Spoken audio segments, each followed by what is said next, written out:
Aqui também está outro modelo de organização linear. Como eu havia falado anteriormente, eu tenho alguém tomando a decisão, tá? Eu tenho níveis intermediários e eu tenho o pessoal do operacional. Então, alguns dos princípios desse tipo de organização. O princípio da autoridade linear é uma linha, minha autoridade de cima para baixo. Autoridade única, uma pessoa só tomando decisão. E generalização.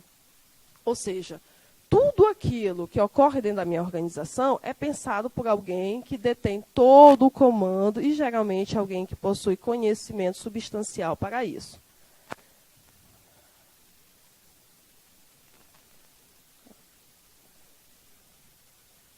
Dentre as vantagens desse tipo de organização. Como eu já falei anteriormente, pessoal, dentro das teorias da administração, tudo vai ter vantagens e desvantagens.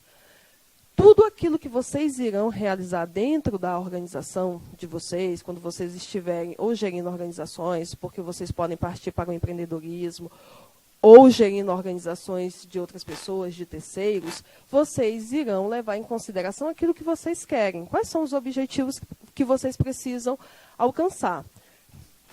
Baseado nisso, é que vocês vão pegar aquilo que a teoria vai dar para vocês. Então, aqui dentro das vantagens, a organização linear ela é simples, ela é fácil. De todos os tipos de organização, uma pequena organização, como eu tenho aqui, ó, ela só precisa ter esse formato. Eu não preciso ter uma organização elaborada, uma organização de difícil compreensão, se eu tenho uma pequena organização. Ela pode ser uma organização linear, porque ela tem uma estrutura simples, porque ela é de fácil compreensão, porque ela é clara, a responsabilidade ela é direta, você sabe quem é a unidade de comando, é fácil ser implementada, é bastante estável, porque geralmente você tem uma pessoa que comanda, essa pessoa é o diretor da organização, você não vai ter várias governanças, que é o processo de gestão de organizações. E quando você tem pessoas que dominam a organização, o processo de tomada de decisão, e elas saem, você tem um processo de governança corporativa que vai iniciar novamente. Então, a governança corporativa nesse tipo de organização ela é estável. Então, não há mudanças de direção de um dia para a noite. Essas organizações, elas são mais fáceis de ser até comandadas, apesar das limitações, das desvantagens. Para quem está iniciando no processo de prática, saiu do curso de graduação, vai abrir uma organização, é uma organização de pequeno porte, vai abrir uma organização linear. É claro que vocês também vão analisar a organização funcional, verificar se ela é mais palatável para o ambiente de vocês. Geralmente, as organizações que trabalham com tecnologia, elas não são linear, elas são funcional. Então, vai depender muito do objetivo de vocês. Dentre as desvantagens, apesar da fácil compreensão, ela é rígida, ela é inflexível, ela tem uma autoridade linear, não há margem para feedback, ela exagera na função de chefia, a unidade de comando torna um chefe generalista, uma pessoa que só ele detém o poder, é aquela pessoa que amedronta os funcionários, é aquela pessoa que dá ordem, todo mundo tem que cumprir, sem questionamentos, independente se a ordem é favorável ou não. Congestionamento das linhas de comunicações, porque para você tomar uma decisão, por menor que seja, você tem que perguntar ao chefe. Você sabe que você precisa tomar aquela decisão rapidamente, mas você precisa dessa unidade de comando. E as comunicações, elas podem ser demoradas ou distorcidas, lembrando que as desvantagens são as mesmas desvantagens da organização centralizada, até porque a organização linear é uma organização centralizada. Organização funcional. Aqui já mudou de figura, né, pessoal? Lá eu tinha aquela pirâmide fechada, toda engessadinha. Aqui não. Aqui eu já tenho um estilo colmeia, uma autoridade funcional, eu tenho várias pessoas pensando, eu tenho vários especialistas, então eu tenho uma autoridade que ela é dividida, eu tenho ênfase na especialização. As decisões, elas não são mais centralizadas em uma única unidade de comando. As linhas de comunicações, elas são mais diretas. Resumindo, organização funcional, organização descentralizada. Não sei se vou acertar copiar, fazer aqui, então eu vou apagar, né? Para não... Como é que eu posso dizer, pessoal? Eu não vou deixar aqui a nossa figurinha tão bonitinha estragada, mas isso aqui é uma organização descentralizada. Olharam para uma organização funcional, onde o funcionário ele é especializado, onde ele pode ter uma unidade de comando, ele pode repassar um feedback. Dentro das suas limitações e do seu departamento, ele pode tomar decisões. Né? Eu tenho uma organização funcional. Então, são decorrências, esses tipos de organizações são decorrências da teoria neoclássica. Aqui, só retornando, eu tenho um exemplo da organização funcional. Aí você vê, olha as linhas. Só mudar aqui, pessoal, para o marca-texto. Olha as linhas. Para você clicar em informações, elas perpassam por todo o pessoal do operacional. Não é mais aquela linha que vem daqui para cá. Não é mais aquela linha reta. Olha, eu tenho um cruzamento de informações entre vários departamentos. Então, são pessoas especializadas. O princípio é a função que cada um vai exercer, que é mais importante do que a ordem de comando. A autoridade ela é dividida. Eu tenho foco na formação do pessoal que vai trabalhar comigo. Então, eu tenho uma organização onde os funcionários realmente têm voz ativa dentro da minha organização. Geralmente, essas organizações são organizações mais livres, como as organizações que trabalham com tecnologia, que precisam de pessoas criativas, de pessoas que vão trabalhar a criatividade, que precisam pensar, desenvolver algo novo, o pessoal que trabalha com marketing, com ideias. Então, a organização funcional tem essas características. Lembrando que você escolhe aquilo que vai fazer com que você chegue ao seu objetivo máximo, que é o fim de toda e qualquer organização. Então, assim como a anterior, também possui vantagens e desvantagens. Quais as vantagens? Proporciona o máximo de especialização nos diversos órgãos ou cargos da organização. Se eu preciso de pessoas que vão tomar decisões, eu preciso que essas pessoas detenham determinado conhecimento. Permite melhor supervisão técnica possível, desenvolve comunicações diretas. Só marcar aqui que lá naquelas linhas que eu passei para vocês, nada mais é do que isso, desenvolver comunicações diretas sem intermediações. Eu sou do departamento de compras, mas eu recebi uma demanda que é diferente do que eu estou habituado. Então, eu vou precisar verificar com o pessoal do meu estoque se eu tenho como armazenar essa minha matéria-prima. Então, antes de fazer a compra, eu posso ir lá com o gestor de estoque e verificar se a minha compra ela pode ser armazenada, porque a minha produção solicitou uma demanda muito maior daquilo que eu estava habituada. Isso é uma organização funcional. E separa as funções de planejamento e controle das funções de execução. Então, eu tenho funções de pessoas que estão pensando e desenvolvendo as metas e o traçar de todas as atividades da organização, e eu tenho pessoas que estão executando as atividades. Então, eu tenho pessoal da administração direta e tenho pessoal do operacional. Dentre as desvantagens, diluição e perda de autoridade. Toda e qualquer organização que dá ênfase à unidade de comando abaixo da autoridade geral tem essa desvantagem. Não é só aqui, não. É toda e qualquer. Porque, realmente, se você delega algum tipo de autoridade e responsabilidade, você abre mão de parte da sua autoridade. Isso é fato. Subordinação múltipla, eu posso confundir também os meus funcionários. Eu devo satisfação a quem? Para me fazer determinada ação, eu preciso me dirigir a quem? Então, às vezes, o subordinado ele não sabe a quem se dirigir, quando várias pessoas detêm autoridades e unidades de comando. Tendência à concorrência entre os departamentos, no caso aqui entre os especialistas. Como eu já havia falado, eu posso achar que o meu departamento é mais importante. Então, eu gostaria de ter mais recursos, em detrimento de um outro departamento. Isso é a concorrência, que não é bom. Porque a concorrência, se ela for saudável, tudo bem, ela agrega, ela faz com que os funcionários queiram crescer, se especializar. Mas se for desleal, aí vai gerar um problema para a organização. Então, nesse caso, a concorrência é uma desvantagem desse tipo de organização.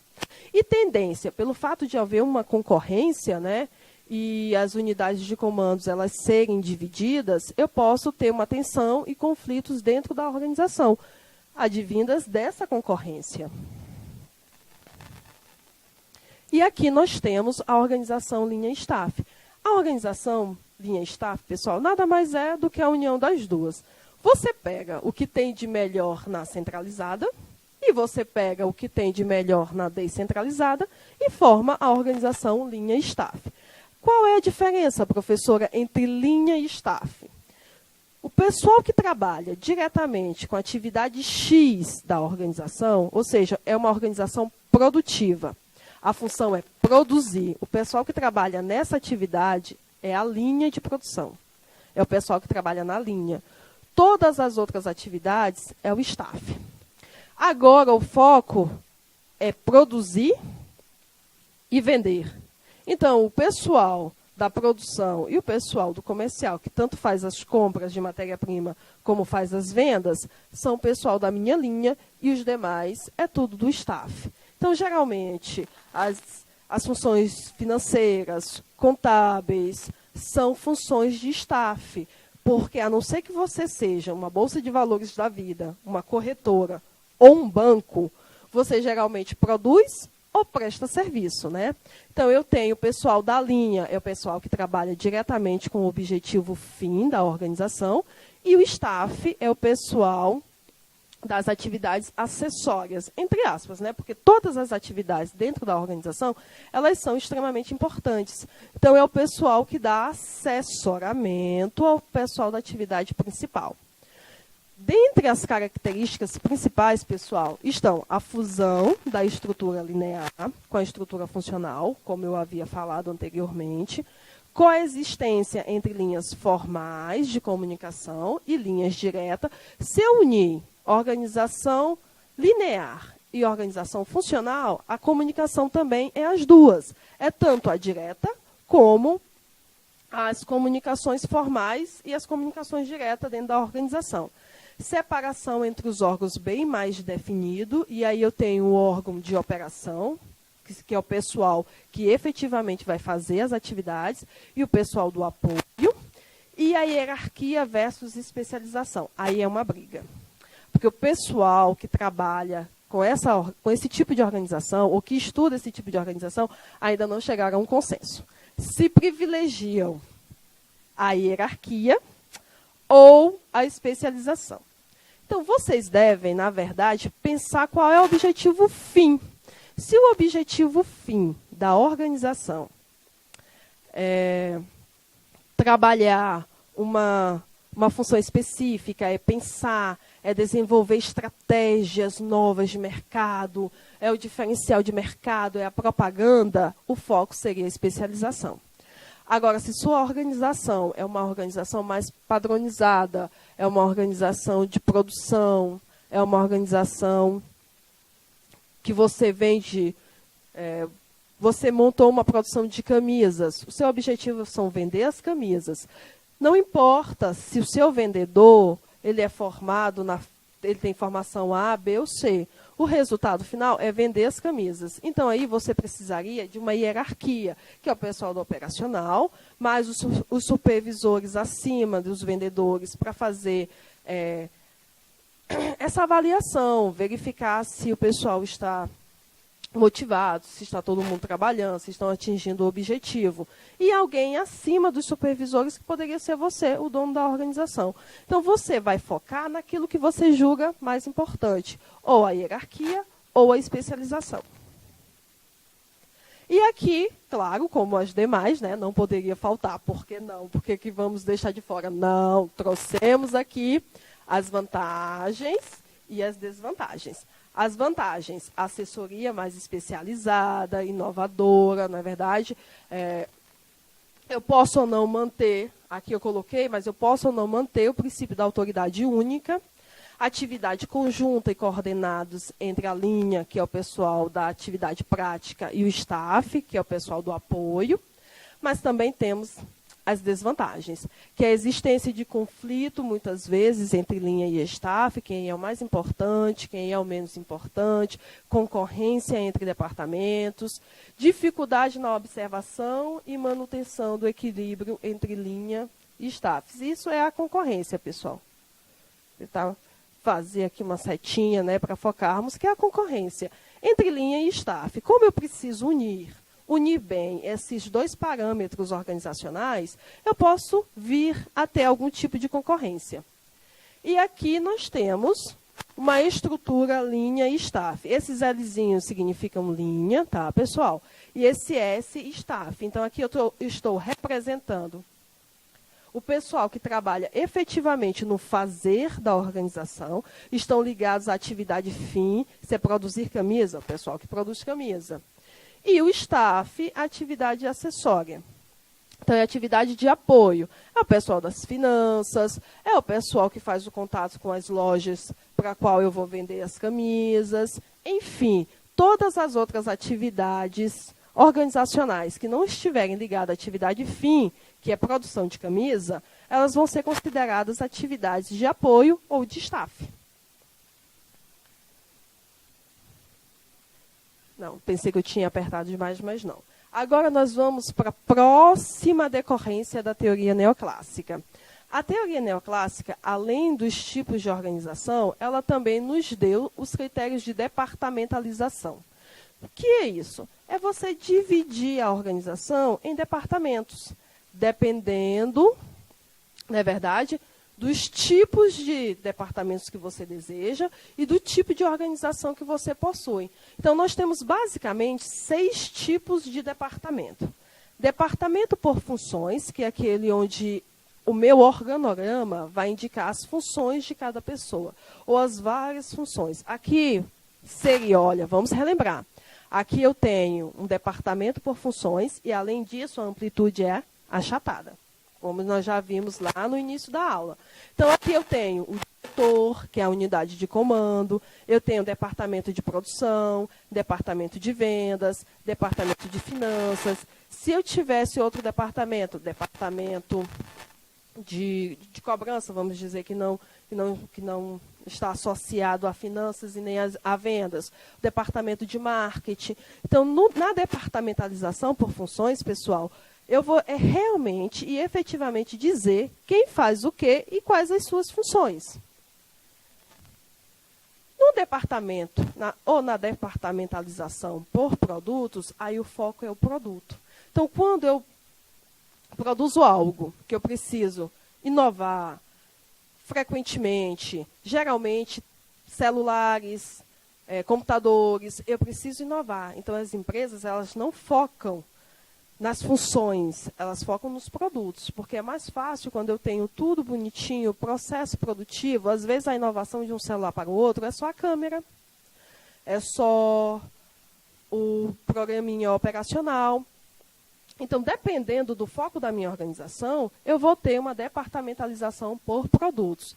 Aí, aqui, continuando, eu tenho um diretor que demanda, né, todas as informações. Aqui eu tenho o pessoal que desenvolve o produto 1 e aqui eu tenho as atividades inerentes a este produto. Então, vamos dizer que são 2 etapas de produção. Está aqui o pessoal que desenvolve, trabalha ou controla apenas o produto 1.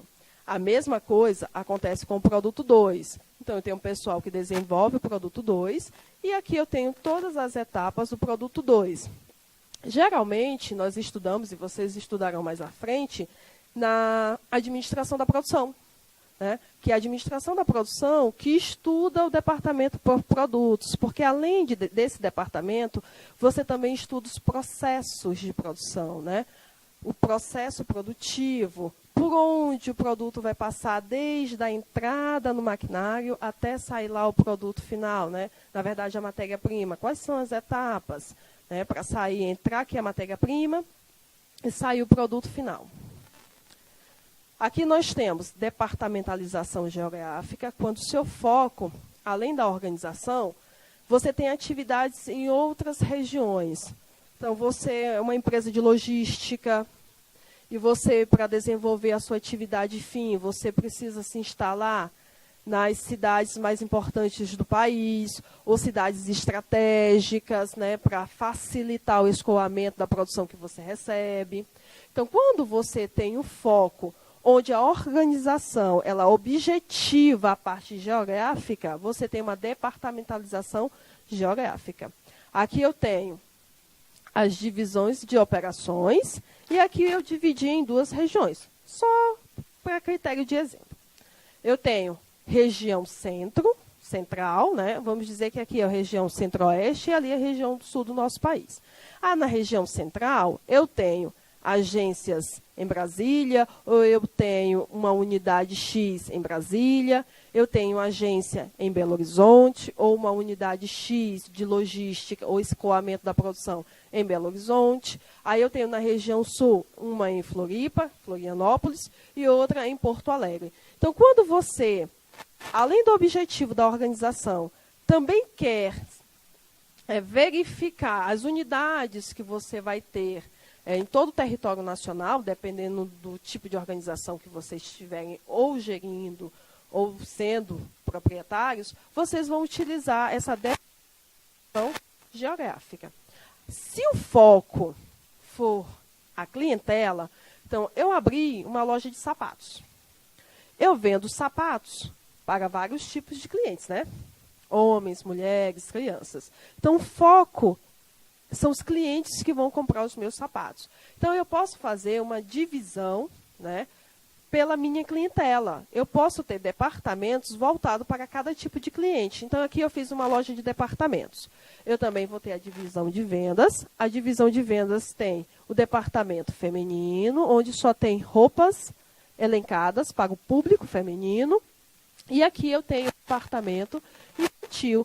E aqui abaixo eu tenho no operacional todas as seções para o gênero feminino e para o público infantil. Então, pessoal, a departamentalização, como vocês viram, ela vai depender da organização que vocês estiverem trabalhando. Eu também terei a departamentalização, só retornando aqui, por processo. Como eu já tinha lá falado na departamentalização por produto, essa também é oriunda da administração da produção. Então, eu tenho aqui todo o processo produtivo de uma calça jeans. Então, eu tenho entrada de matéria-prima, eu tenho tecido, eu tenho processamento dessa matéria-prima, que seria o corte, a costura, e eu tenho a saída dessa matéria-prima pronta. Então, todo o processo vai ser departamentalizado para que a organização conheça por onde a matéria-prima e os produtos intermediários irão passar até chegar no produto final. E aí eu tenho a departamentalização por projetos. Na verdade, essa departamentalização é uma departamentalização lá daquela departamentalização por produto. Porque toda vez que eu vou produzir algo ou que eu vou fazer um produto novo, eu preciso inicialmente desenvolver um projeto, né, que é a minha elaboração de projetos. Então, eu tenho um gerente de projetos, que está aqui, tenho um engenheiro, a pessoa que vai coordenar esse projeto, engenheiros de compra do projeto, eu terei contador do projeto, eu terei várias pessoas que trabalharão diretamente nesse projeto. Então, a departamentalização do projeto é um outro tipo de departamentalização que está ligada à administração da produção. Então, assim, a teoria neoclássica ela é extremamente significante para o administrador, porque até hoje nós utilizamos essa teoria aí, oriunda lá da década de 1950. Até hoje nós fazemos isso, para visualizar as funções, como é que a organização deve ser gerida. Até hoje nós elencamos os departamentos que nós queremos, e aí na apreciação crítica, que é isso, pessoal? São as críticas que se fazem aí a esse assunto, esse tópico específico. É tomar cuidado com essa quantidade enorme de departamentos. Então, limitar, tá?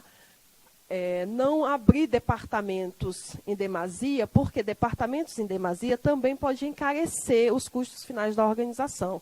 Então, aí nós temos a downsize, que nada mais é do que o enxugamento da organização e limitar esse quantitativos de departamentos. Nós temos o outsourcing, que é a terceirização, porque hoje, se eu posso terceirizar parte da minha produção, que vai diminuir meus custos e vai tornar o valor final do meu produto menos oneroso, por que não? Né? Eu posso terceirizar.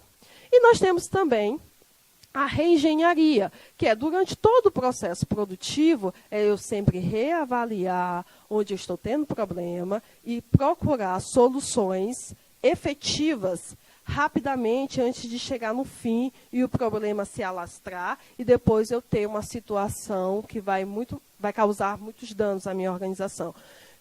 Então, dentro da departamentalização, deve-se ter cuidado com a quantidade para não gerar custos desnecessários.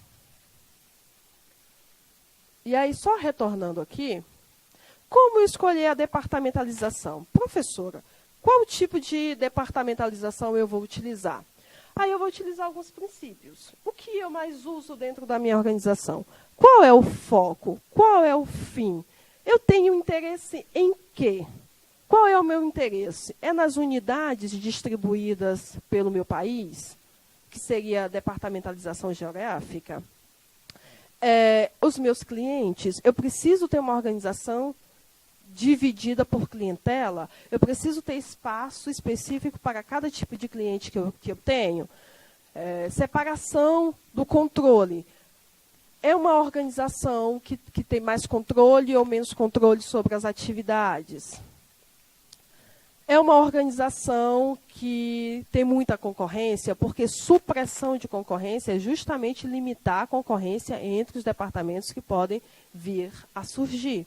Então, assim, escolher a departamentalização depende de vários fatores. Aquilo que eu preciso, o que eu mais uso, qual é o meu interesse, eu consigo separar e controlar esses departamentos, ele não vai me gerar um custo excessivo, eu posso suprimir a concorrência que vai existir entre esses departamentos, porque eu preciso especializá-los, né?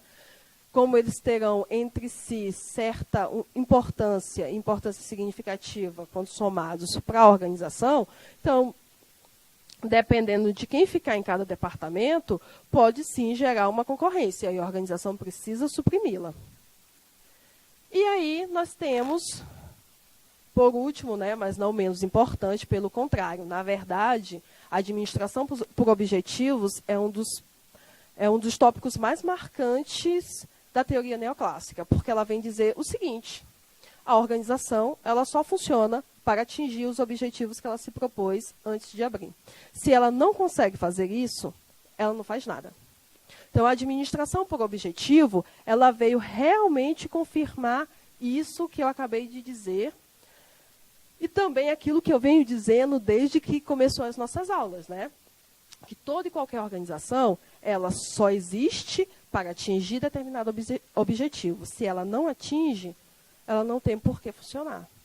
Então, a administração por objetivos é isso, é como a organização vai tratar as suas metas, as suas proposições, para se chegar aos objetivos do qual ela se propõe. Então, o gerente, outra coisa, é um tipo de organização mais descentralizada e há uma participação efetiva do subordinado. Por isso, o primeiro tópico é o gerente e o subordinado, eles se reúnem para decidir os objetivos de desempenho, ou seja, os objetivos a serem almejados, a cobrança dos resultados entre quem controla e o subordinado, ela acontece, mas ela acontece com feedback. Então, eu lhe dou substância para você agir enquanto meu subordinado, e só a partir dessa substância que eu lhe dei é que eu vou lhe cobrar. Eu estou lhe cobrando, mas eu lhe dei gabarito suficiente necessário para você realizar essa atividade. Eu não vou só lhe cobrar, porque você é meu subordinado. Tá? O subordinado só atinge esses objetivos porque eu consegui proporcionar a eles os meios necessários. Então, o meu subordinado, do nada, ele não faz. Então, ele precisa que eu, enquanto diretor, dê para ele meios para que ele possa desenvolver suas atividades e nós, em conjunto, chegarmos ao objetivo final da organização. Reuniões periódicas, feedback entre o que eu estou fazendo, o que ele está realizando, se o que eu pensei foi correto, se nós podemos mudar a estratégia, reciclagem do processo. Não é porque eu determinei que uma estratégia ela poderia ser eficiente, que ela não pode ser remodelada, que eu não posso iniciar todo o processo de gestão remodelando-a e nós iniciarmos uma mudança. Pode ser uma mudança total ou parcial daquilo que foi proposto. Mensuração e controle dos resultados sempre. Você só pode dizer se você teve eficiência e eficácia se você mensurar. Se você não conseguir mensurar, você não tem como controlar. Então, você precisa controlar os resultados, controlar todas as etapas e apoio intensivo do staff. Já expliquei para vocês anteriormente que eu tenho 2 unidades. Aquela que trabalha efetivamente na atividade fim da organização, que é conhecida como linha, e o pessoal que dá apoio para a linha, para que ela consiga desenvolver suas atividades, que venha a ser o staff.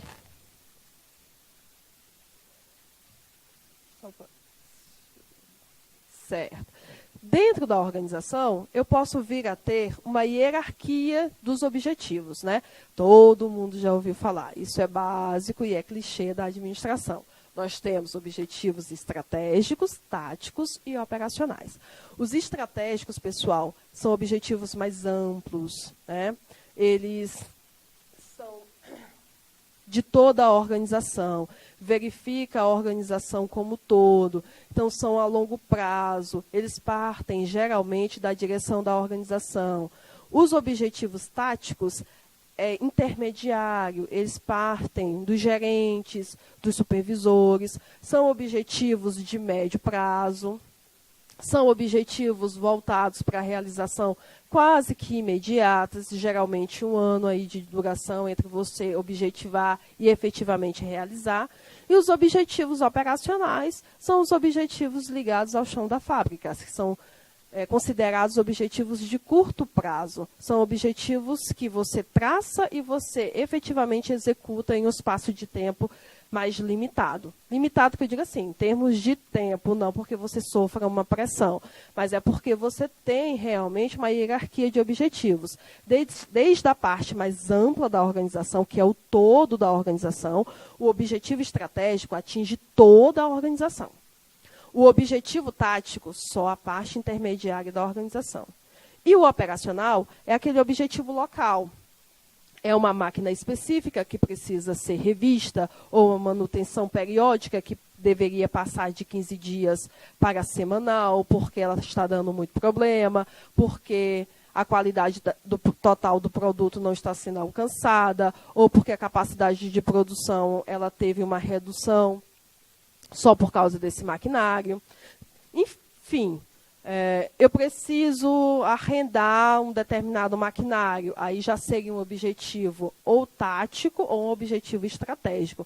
Mas eu consideraria como tático, porque o arrendamento seria você apenas alugar determinado maquinário e depois da maturidade do contrato, você devolvê-lo.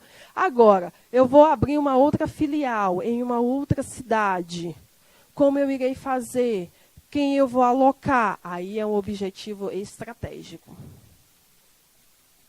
E aqui nós temos a estratégia como ciência, como estudo, ela surgiu efetivamente na teoria neoclássica, posteriormente em 1954, que foi, né, na administração por objetivos. Então, assim, o foco da administração por objetivos, além dos objetivos da organização, que são traçados e efetivamente alcançados, é separar a estratégia de tática.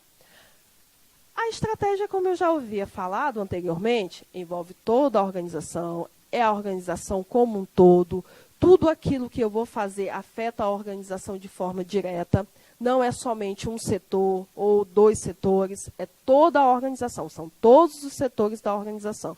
Por isso, é um planejamento, né? Porque nós temos também planejamento estratégico, tático e operacional, assim como objetivos estratégicos, tático e operacional.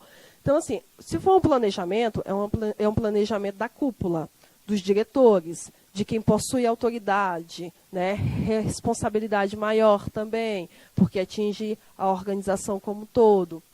É um meio para alcançar os objetivos, é como eu vou traçar todos, é como eu vou utilizar meus recursos, ou como eu vou traçar as estratégias que eu vou utilizar para atingir os meus objetivos. É orientado a longo prazo, então ele é feito para um período mais longínquo em relação ao tático, e é decidida no nível institucional da organização. Então, quando vocês reverem este material e que vocês retornarem lá para a hierarquia, lá vocês irão ver novamente quem é o nível institucional. Você tem lá o diretor, o gerente, o supervisor. Então, a estratégia ela vai partir dali, do nível institucional da organização. Já o tático, ele é mais limitado a departamentos. Então, refere-se a cada departamento ou unidade, é um meio para alcançar os objetivos do departamento, é orientado para médio ou curto prazo, aí no curtíssimo prazo nós temos o operacional, e é definida no nível intermediário pelo gerente. Se é na parte departamental, então, consequentemente, ou é o gerente ou é o supervisor. Acabei voltando, pessoal. Dando continuidade. Aí,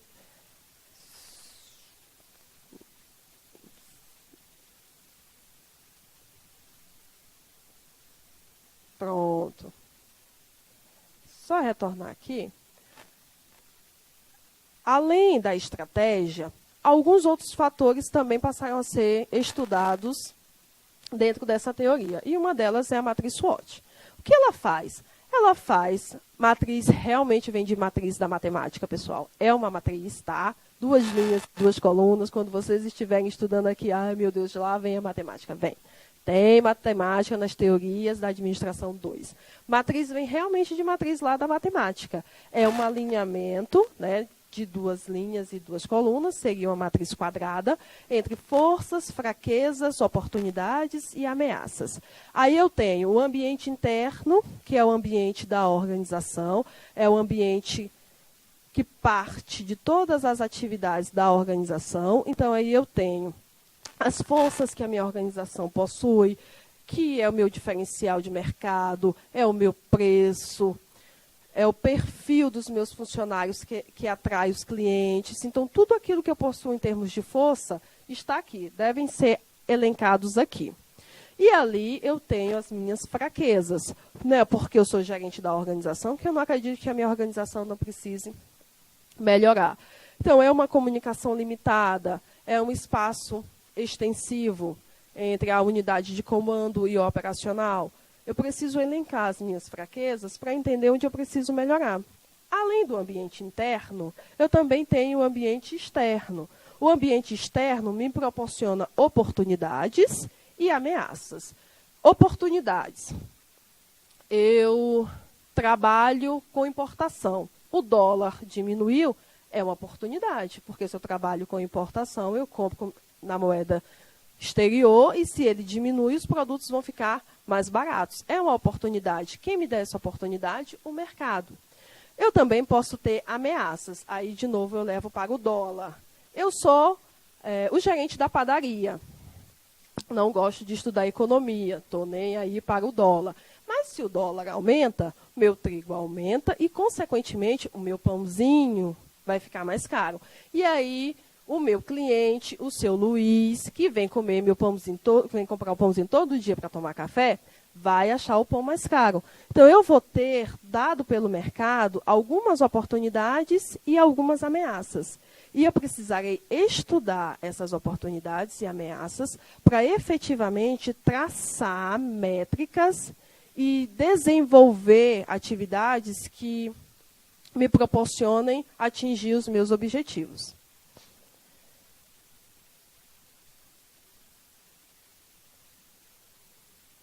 Só retornando aqui, pessoal. O que é apreciação crítica da administração por objetivos? Ela não só é tudo às mil maravilhas. Ela tem os seus pontos fortes, e realmente possui pontos fortes, mas ela também possui alguns pontos limitantes. Então, a estratégia organizacional ela é uma faca de dois gumes, porque ao mesmo tempo que, ao ser utilizada, ela pode desenvolver uma organização, mas ela também pode limitar a organização. Eu tenho muito planejamento estratégico, mas eu não coloco em prática. Eu não efetivo esse planejamento, ele não sai do papel. Então, eu estou somente emperrando o desenvolvimento da minha organização. Premissas equivocadas da escola do planejamento. Essas premissas é de que o planejamento estratégico em si e o seu desenvolvimento retiraria qualquer organização de um sufoco. E isso não é verdade. O planejamento estratégico, para ele ter efetivamente sucesso, ele precisa ser colocado em prática, ele precisa ser medido e controlado, e ele precisa ser eficaz e ser eficiente. Não é só porque eu tratei estratégias dentro da minha organização que a minha organização ela está às mil maravilhas, não.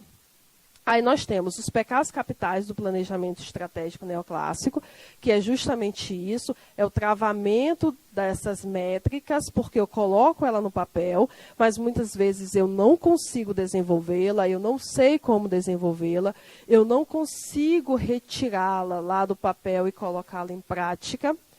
Eu limito esse desenvolvimento porque eu acredito que um dia possa colocá-lo em prática, mas é para nunca, ou então eu faço várias e várias reuniões de planejamento estratégico, mas ela não sai dali. E aí eu tenho duas críticas específicas de dois teóricos. Levinson, que é um teórico que diz o seguinte: o gerente mais parece um ratinho de laboratório. Porque quando se traça métricas de desempenho, você tem uma psicologia da repressão e da punição, que a pessoa, assim, se ela conseguir, ela vai ser beneficiada, bonificada. Mas se ela não conseguir, ela vai ser reprimida. E isso pode prejudicar a organização. E Lodge, ele diz que nem toda organização pode trabalhar somente em cima de métricas de desempenho, porque os diretores e os supervisores eles podem se sentir ameaçados, coagidos, pressionados. E o desempenho, as metas e as métricas, em vez de desenvolver a organização, vai gerar problemas. E muitas vezes a organização ela não consegue aplicar a APO de forma direta e objetiva. Então, ela geralmente aplica pela metade ou superficialmente. Dessa forma, a teoria ela não se desenvolve, ela não tem substância. E alguns exageros. A APO ela gera muitos papéis, ela gera processos infinitos entre estudar se o planejamento vai ser estratégico, tático ou operacional, verificar os principais objetivos da organização, dividi-los em categorias. Então, isso pode gerar alguns exageros, né? A estratégia ela pode se tornar demorada, a organização ela pode perder tempo e não sair efetivamente do papel. Só retornando aqui, pessoal, mas é claro, né, que nós não poderíamos deixar de trazer algumas vantagens e algumas desvantagens, como foi feito em praticamente tudo aquilo que nós falamos no decorrer da nossa aula, né? Então, benefícios da APO. Aclaramento dos objetivos, porque eu vou traçar a minha métrica de desempenho baseada no objetivo que eu quero alcançar. Melhoria do planejamento, porque eu procuro elaborar um planejamento correto, seja ele estratégico, tático ou operacional. Padrões claros de controle, eu passo a controlar efetivamente tudo aquilo que a minha organização almeja e todas as ações que ela está desempenhando. Motivação das pessoas, porque eu trabalho com métricas de desempenho, então, geralmente, se elas atingem essas metas, elas são bonificadas, e geralmente isso motiva as pessoas.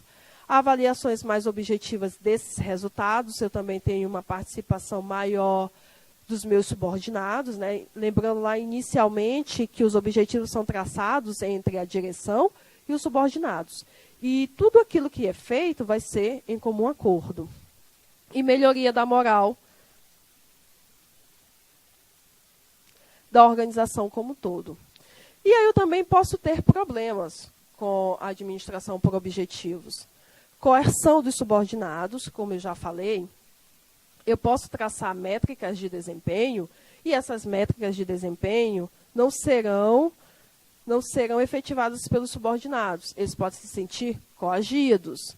Aprovação de objetivos incompatíveis. Eu posso estudar vários objetivos e também perder tempo com aqueles que não eram nem tão importantes para a minha organização. Focalização sobre o resultado, que é mais facilmente mensurável e mais importante para a organização. Então, eu quero mostrar serviço, eu tenho um certo nível de autoridade, eu vou focar naquilo que me dá mais respaldo, que me mostra mais, e aquilo que o diretor vai mais me bonificar. Mas, muitas vezes, esse resultado para a organização como um todo não seria o mais viável. Então, eu foco em uma coisa somente por um ego, ou porque ele é mais fácil de ser mensurado, ou porque eu julgo ele mais importante em detrimento dos outros. Todos os objetivos a serem traçados, eles são importantes para a organização. Senão, não seriam traçados. Perseguição rígida desses objetivos e alguns objetivos que poderiam ser facilmente abandonados. Então, assim, é o apego ao inútil, é você se apegar a objetivos que não seriam necessários para a sua organização. E aqui, pessoal, vamos lá, deixa eu ver se eu passei demais. Então, vamos aqui. A transição do estilo administrativo com a APO. Então, antes da APO e depois da APO. Antes, a administração era cotidiana, era o fazer do dia a dia. Agora, eu foco no como eu vou fazer. Antes, eu tinha a visualização para dentro da organização. Somente para dentro da organização. Agora, eu passo a visualizar o ambiente fora da organização. Eu foco no dinheiro, nas máquinas e no materiais. Eu procuro, geralmente, reduzir custos. Antes era orientado para os produtos, depois passou a ser mais controlado, mais funcional. A orientação antes era para a organização. Depois eu passei a ter um estilo mais autoritário. Eu tinha uma orientação para as atividades, principalmente atividades coletivas. Depois eu passei a focar no individualismo. Eu tinha antes a administração mais rotineira.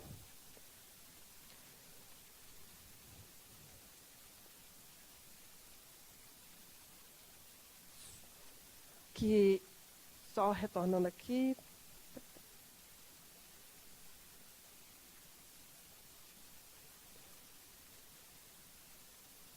Deixa eu ver. Consegui. Continuar. Aí eu tenho uma focalização no futuro, uma visualização para fora da organização, uma orientação para as pessoas, para os clientes e para os resultados.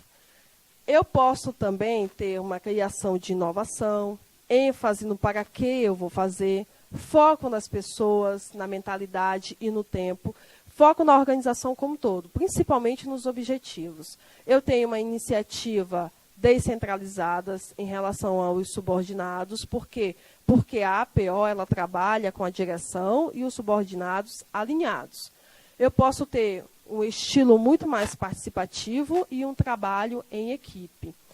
Quando eu trabalho com a administração por objetivos, e o meu foco é os objetivos a serem alcançados pela organização, eu preciso que o meu subordinado ele esteja alinhado com aquilo que eu desejo.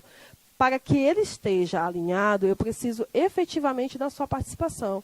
Então, nós precisamos trabalhar lado a lado, Precisamos que a organização tenha uma unidade de comando, mas que os seus subordinados façam parte efetiva do fazer administrativo. Não é alguém só recebendo as informações já pronta e indo executar. A teoria neoclássica, como um todo, ela efetivamente procurou fazer essa transição entre o saber administrar e colocar também as pessoas em focos. Então, eu tenho hoje uma organização que ela continua fazendo o que ela sempre fez. Ela planeja, ela organiza, ela direciona, mas ela também trabalha com pessoas, ela trabalha com autoridades descentralizadas, ela também trabalha com pessoas que vão participar, ela trabalha com feedback, ela trabalha com outros tipos de organização, não é mais só organização formal. Eu não tenho mais só aquela organização racional, bonitinha, formal. Eu tenho agora uma organização linear, eu tenho agora uma organização funcional, eu tenho agora uma organização por linha e staff, eu tenho centralização, eu tenho descentralização, eu tenho departamentos que vão me auxiliar a gerir a minha organização baseado naquilo que eu necessito. A teoria neoclássica ela veio só para agregar, para fazer essa reformulação da teoria clássica e dar um aparato maior para as organizações daquela época. Saindo lá da Segunda Guerra Mundial, estava-se no boom do desenvolvimento. Então, as organizações elas queriam crescer, se desenvolver, elas queriam alcançar os objetivos, os resultados. Então, os teóricos neoclássicos eles começaram a pensar como nós iremos melhorar essa gestão baseados em teorias já precedentes. Escolheram a teoria clássica, que é uma teoria robusta, principalmente no fazer administrativo, uniram algumas características das demais teorias da administração, principalmente aquilo que era produtivo, aquilo que era benéfico, e aí fundamentaram um pressuposto teórico conhecido como o que nós vimos hoje de teoria neoclássica da administração. Pessoal, eu espero que vocês tenham gostado do conteúdo. Apesar de ser um conteúdo, eu sei, é longo, mas é um conteúdo riquíssimo, que vai fazer com que vocês possam assimilar de forma mais correta de onde veio e para onde está indo as teorias da administração. Até porque eu acredito que vocês já viram algumas dessas teorias, possuem um certo embasamento teórico. Né? Daqui para frente, o que nós iremos ver é só remodelagem daquilo que vocês já viram. Então, vocês vão assimilar teorias novas, mas que, no geral, só vão ratificar, confirmar aquilo que vocês já conhecem em termos de teoria, em termos de substância do fazer administrativo e da formação do administrador, que eu acredito ser uma formação extremamente significativa para o desenvolvimento econômico e social. Eu acredito que a administração seja realmente uma propulsora de desenvolvimento. Para isso, nós precisamos ter pessoas qualificadas, como vocês viram. Vocês serão exigidos em termos de formação, principalmente nas atividades que vocês irão desempenhar dentro da organização. E, para isso, o que as teorias da organização e eu, enquanto professora, ministrante da disciplina, puder auxiliá-los, estarei aqui e podem contar comigo. Eu sei que, às vezes, o conteúdo é um pouco longo, é muitas teorias, são muitas informações, mas estamos aí para contribuir. Espero que vocês possam retirar suas dúvidas na medida que a disciplina for se desenvolvendo e que eu possa contribuir para a formação de vocês. Não somente nessa teoria, mas nas próximas teorias que nós iremos ver.